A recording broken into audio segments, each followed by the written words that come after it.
This is the book Ordinary Baby, Extraordinary Gift, written by Gloria Gaither.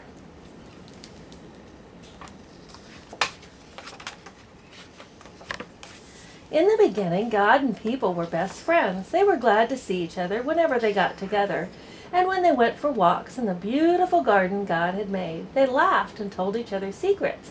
They shared everything, and no one was embarrassed or shy. One day a stranger showed up in the garden, a jealous and selfish creature, and he disguised himself as a beautiful, colorful serpent. He coaxed the two people to break their promises to God and to ruin the wonderful friendship between the people and God. Afterward, whenever God came to enjoy his friends, the people were ashamed and acted guilty and afraid. It was as if God and his friends had become strangers and had no one to introduce them to each other again. God knew everything had changed between them and could never be fixed unless a miracle happened. From then on, God tried to get messages to his friends about how sad he was to lose them and how very much he loved them. He wrote, "I missed you on the sunset." That had been the time they took walks. He pulled at people with gentle breezes that felt like the way the wind blew when they ran together down the garden path. He hoped the people would remember how close they had been to him. Over the years, more and more people were born. The mothers and fathers, grandmothers and grandfathers passed on stories to the children about how God had been best friends with the first man and woman long ago, how they talked and sang and laughed together. The stories seemed almost too good to be true. God was so great, so powerful, and so far away.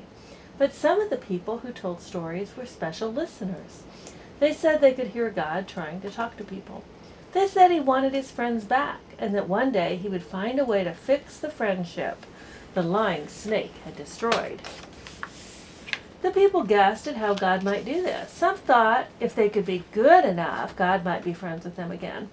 They tried so hard to be perfect and to keep all the rules they thought would make God happy.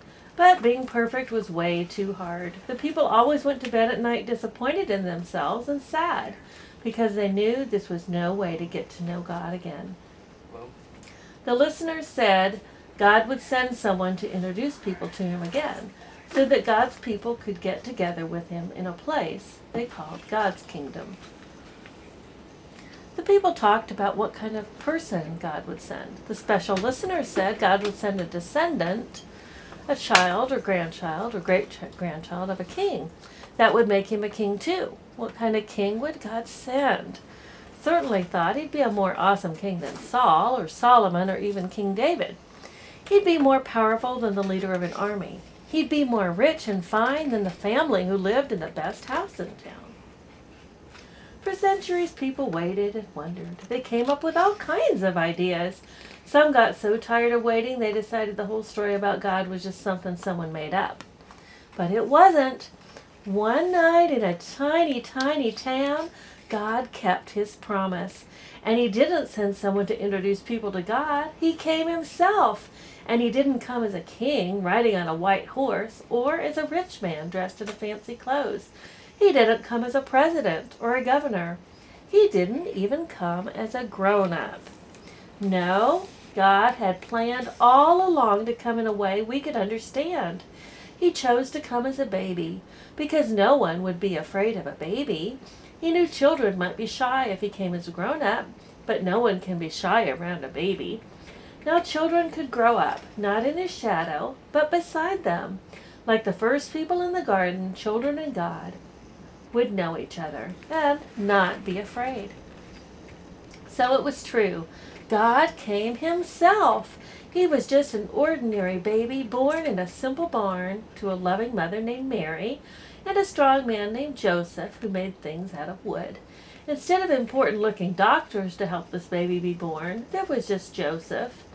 Instead of a story in the newspaper, a real star in the sky stopped over the barn and twinkled in the clear, dark night.